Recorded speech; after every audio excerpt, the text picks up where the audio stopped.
ये इस सदन के लिए बहुत ही भावुक पल है। सदन के कितने ही ऐतिहासिक पल आपकी गरिमामय उपस्थिति से जुड़े हुए हैं। फिर भी अनेक बार आप कहते रहे हैं, I have retired from politics but not tired from public life. और इसलिए इस सदन को नेतृत्व देने की आपकी जिम्मेदारी भले ही पूरी हो रही हो, लेकिन आपके अनुभवों का लाभ भविष्य में सुदीर्घ काल तक देश को मिलता रहेगा।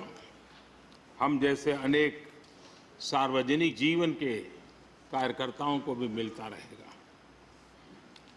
आदरणीय सभापति महोदय, आजादी के अमृत महोत्सव में आज जब देश अपने अगले 25 वर्षों की नई यात्रा शुरू कर रहा है, तब देश का नेतृत्व भी एक तरह से एक नए युग के हाथों में है। हम सब जानते हैं कि इस बार हम एक ऐसी 15 अगस्त मना रहे हैं जब देश के राष्ट्रपति, उपराष्ट्रपति, स्पीकर, प्रधानमंत्री सबके सब वो लोग हैं जो आजाद भारत में पैदा हुए हैं।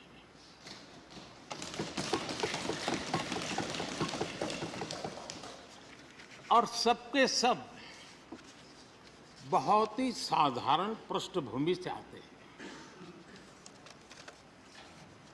मैं समझता हूं उसका अपना एक सांकेतिक महत्व है, साथ में देश के नए युग का एक प्रतीक भी है। आदरणीय सभापति महोदय, आप तो देश के एक ऐसे उपराष्ट्रपति हैं जिसने अपनी सभी भूमिकाओं में हमेशा युवाओं के लिए काम किया है। आपने सदन में भी हमेशा युवा सांसदों को आगे बढ़ाया, उन्हें प्रोत्साहन दिया। आप लगातार युवाओं के संवाद के लिए यूनिवर्सिटीज और इंस्टीट्यूशंस लगातार जाते रहे हैं। नई पीढ़ी के साथ आपका एक निरंतर कनेक्ट बना हुआ है और युवाओं को आपका मार्गदर्शन भी मिला है और युवा भी आपको मिलने के लिए हमेशा उत्सुक रहे हैं। इन सभी संस्थानों में आपकी लोकप्रियता भी बहुत रही है। मुझे बताया गया कि वाइस प्रेसिडेंट के रूप में आपने सदन के बाहर जो भाषण दिए, उनमें करीब करीब 25% युवाओं के बीच में रहे हैं। ये भी अपने आप में एक बहुत बड़ी बात है। आदरणीय सभापति महोदय, व्यक्तिगत रूप से मेरा ये सौभाग्य रहा है कि मैंने बड़े निकट से आपको अलग अलग भूमिकाओं में देखा है। बहुत सारी आपकी भूमिका ऐसी भी रही जिसमें आपके साथ कंधे से कंधा मिलाकर कार्य करने का भी मुझे सौभाग्य मिला है। पार्टी कार्यकर्ता के रूप में आपकी वैचारिक प्रतिबद्धता रही हो, एक विधायक के रूप में आपका कामकाज हो, सांसद के रूप में सदन में आपकी सक्रियता हो, भारतीय जनता पार्टी के अध्यक्ष के रूप में आपका सांगठनिक कौशल्य और लीडरशिप की बात हो, कैबिनेट मंत्री के रूप में आपकी मेहनत नवाचार का आपका प्रयास और उससे प्राप्त सफलताएं देश के लिए बहुत उपकारक रही है। या फिर उपराष्ट्रपति और सदन में के सभापति के रूप में आपकी गरिमा और आपकी निष्ठा। मैंने आपको अलग अलग जिम्मेदारियों में बड़े लगन से काम करते हुए देखा है। आपने कभी भी किसी भी काम को बोझ नहीं माना। आपने हर काम में नए प्राण फूंकने का प्रयास किया है। आपका जज्बा, आपकी लगन हम लोगों ने निरंतर देखी है। मैं इस सदन के जरिए प्रत्येक माननीय सांसद और देश के हर युवा से कहना चाहूंगा कि वो समाज, देश और लोकतंत्र के बारे में आपसे बहुत कुछ सीख सकते हैं।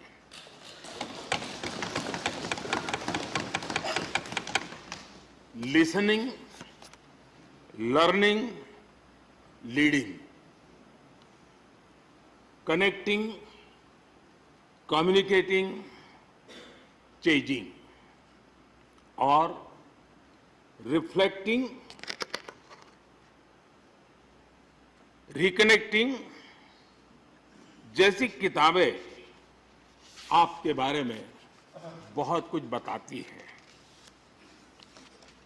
आपके ये अनुभव हमारे युवाओं को गाइड करेंगे और लोकतंत्र को मजबूत करेंगे। आदरणीय राष्ट्रपति महोदय, आपकी किताबों का जिक्र मैंने इसलिए किया क्योंकि उनके टाइटल में आपकी वो शब्द प्रतिभा झलकती है जिसके लिए आप जाने जाते हैं। आपके वन लाइनर्स, बीट लाइनर्स होते हैं और विन लाइनर्स भी होते हैं।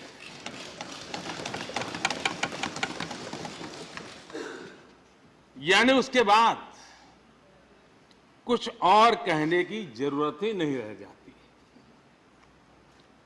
Your each word is heard, preferred and revered and never countered.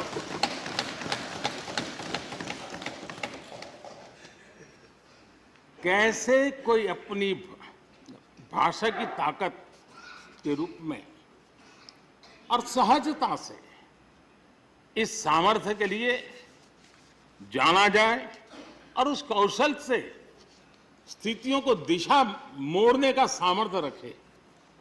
सचमुच में आपके इस सामर्थ्य को मैं बधाई देता हूं। साथियों, हम जो भी कहते हैं वो महत्वपूर्ण तो होता ही है, लेकिन जिस तरीके से कहते हैं उसकी अहमियत ज्यादा होती है। किसी भी संवाद की सफलता का पैमाना यही है कि उसका गहरा इम्पैक्ट हो, लोग उसे याद रखें और जो भी कहें उसके बारे में लोग सोचने के लिए मजबूर हो। अभिव्यक्ति की इस कला में वेंकैया जी की दक्षता, उस बात से हम सदन में भी और सदन के बाहर देश के सभी लोग भली भांति परिचित हैं। आपकी अभिव्यक्ति का अंदाज जितना बेबाक है उतना ही बेजोड़ भी है। आपकी बातों में गहराई भी होती है, गंभीरता भी होती है। वाणी में बीट भी होता है और वेट भी होता है, वार्मथ भी होता है और विजडम भी होता है। संवाद का आपका तरीका ऐसे ही किसी बात के मर्म को छू जाता है और सुनने में मधुर भी लगता है। आदरणीय सभापति महोदय, आपने दक्षिण में छात्र राजनीति करते हुए अपना राजनीतिक सफर शुरू किया था। तब लोग कहते थे कि जिस विचारधारा से आप जुड़े थे उसका और उस पार्टी का निकट भविष्य में तो दक्षिण में कोई सामर्थ्य नजर नहीं आता है, लेकिन आप एक सामान्य विद्यार्थी कार्यकर्ता से यात्रा शुरू करके और दक्षिण भारत से आते हुए उस पार्टी के राष्ट्रीय अध्यक्ष के शीर्ष पद तक पहुंचे। ये आपकी एक अविरत विचार निष्ठा, कर्तव्य निष्ठा और कर्म के प्रति समर्पण भाव का प्रतीक है। अगर हमारे पास देश के लिए भावनाएं हो, बात कहने की कला हो, भाषाई विविधता में आस्था हो, तो भाषा, क्षेत्र हमारे लिए कभी भी दीवार नहीं बनती हैं। ये आपने सिद्ध किया है। आदरणीय सभापति महोदय, आपकी कही एक बात बहुत लोगों को याद होगी, मुझे तो विशेष रूप से याद है। मैंने हमेशा सुना है आप मातृभाषा को लेकर के बहुत ही टची रहे हैं, बड़े आग्रही रहे हैं, लेकिन उस बात को कहने का आपका अंदाज भी बड़ा खूबसूरत है। जब आप कहते हैं कि मातृभाषा आंखों की रोशनी की तरह होती है, मातृभाषा आंखों की रोशनी की तरह होती है, और आप आगे कहते हैं और दूसरी भाषा चश्मे की तरह होती है। ऐसी भावना हृदय की गहराई से ही बाहर आती है। वेंकैया जी की मौजूदगी में सदन की कार्रवाई के दौरान हर भारतीय भाषा को विशिष्ट अहमियत दी गई है।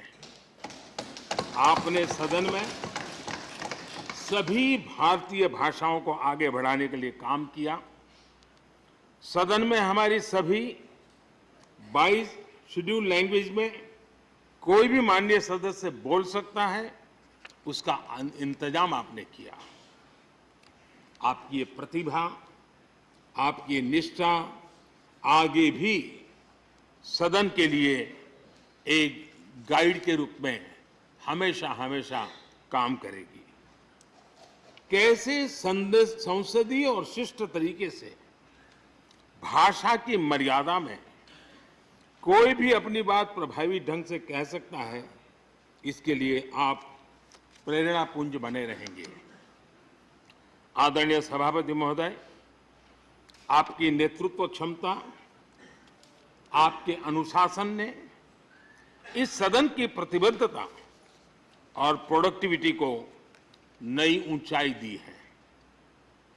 आपके कार्यकाल के वर्षों में राज्यसभा की प्रोडक्टिविटी 70% बढ़ी है। सदन में सदस्यों की उपस्थिति बढ़ी है। इस दौरान करीब करीब 177 बिल पास हुए या उन पर चर्चा हुई, जो अपने आप में कीर्तिमान है। आपके मार्गदर्शन में ऐसे कितने ही कानून बने हैं जो आधुनिक भारत की संकल्पना को साकार कर रहे हैं। आपने कितने ही ऐसे निर्णय लिए हैं जो अपर हाउस की अपवर्ड जर्नी के लिए याद किए जाएंगे। सचिवालय के काम में और अधिक एफिशिएंसी लाने के लिए भी आपने एक समिति का भी गठन किया। इसी तरह राज्यसभा सचिवालय को सुव्यवस्थित करना, इंफॉर्मेशन टेक्नोलॉजी को बढ़ावा देना, पेपरलेस काम के लिए ई ऑफिस सिस्टम को लागू करना, आपके ऐसे कितने ही काम हैं जिनके जरिए उच्च सदन को एक नई ऊंचाई मिली है।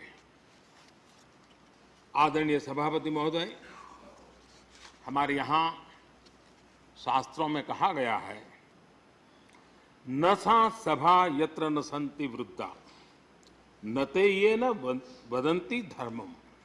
अर्थात जिस सभा में अनुभवी लोग होते हैं वही सभा होती है, और अनुभव लोग वही है जो धर्म यानी कर्तव्य की सीख दें। आपने मार्गदर्शन में राज्यसभा ने इन मानकों को पूरी गुणवत्ता से पूरा किया है। आप माननीय सदस्यों को निर्देश भी देते थे और उन्हें अपने अनुभवों का लाभ भी देते थे, और अनुशासन को ध्यान में रखते हुए प्यार से डांटते भी थे। मुझे विश्वास है कि किसी भी सदस्य ने आपके किसी भी शब्द को कभी अन्यथा नहीं लिया। ये पूंजी तब पैदा होती है जब व्यक्तिगत जीवन में आप उन आदर्शों और मानकों का पालन करते हैं। आपने हमेशा इस बात पर बल दिया कि संसद में व्यवधान एक सीमा के बाद सदन की अवमानना के बराबर होता है। मैं आपके इन मानकों में लोकतंत्र की परिपक्वता को देखता हूं। पहले समझा जाता था कि अगर सदन में चर्चा के दौरान शोरगुल होने लगे तो कार्यवाही को स्थगित कर दिया जाता है, लेकिन आपने संवाद, संपर्क और समन्वय के जरिए न सिर्फ सदन को संचालित किया बल्कि उसे प्रोडक्टिव भी बनाया। सदन की कार्यवाही के दौरान जब सदस्यों के बीच कभी टकराव की परिस्थिति पैदा होती थी तो आपसे बार बार सुनने को मिलता था, let the government propose, let the opposition oppose and let the house dispose. इस सदन को दूसरे सदन से आए विधेयकों पर निश्चित रूप से सहमति या असहमति का अधिकार है। यह सदन उन्हें पास कर सकता है, रिजेक्ट कर सकता है या अमेंड कर सकता है, पर उन्हें रोकने की, बाधित करने की परिकल्पना हमारे लोकतंत्र में नहीं है। आदरणीय सभापति महोदय, हमारी तमाम सहमतियों और असहमतियों के बावजूद आज आपको विदाई देने के लिए सदन के सभी सदस्य एक साथ उपस्थित हैं। यही हमारे लोकतंत्र की खूबसूरती है। ये आपके लिए इस सदन के सम्मान का उदाहरण है। मैं आशा करता हूं कि आपके कार्य, आपके अनुभव आगे सभी सदस्यों को जरूर प्रेरणा देंगे। अपने विशिष्ट तरीके से आपने सदन चलाने के लिए ऐसे मानदंड स्थापित किए हैं जो आगे इस पद पर आसीन होने वालों को प्रेरित करते रहेंगे। जो लेगेसी आपने स्थापित की है, राज्यसभा उसका अनुसरण करेगी, देश के प्रति अपनी जवाबदेही के अनुसार कार्य करेगी। इसी विश्वास के साथ आपको पूरे सदन की तरफ से, मेरी तरफ से अनेक अनेक शुभकामनाएं देता हूं, और आपने देश के लिए जो कुछ भी किया है, इस सदन के लिए जो कुछ भी किया है, इसके लिए सबकी तरफ से ऋण स्वीकार करते हुए मैं आपका धन्यवाद करता हूं। बहुत बहुत शुभकामनाएं।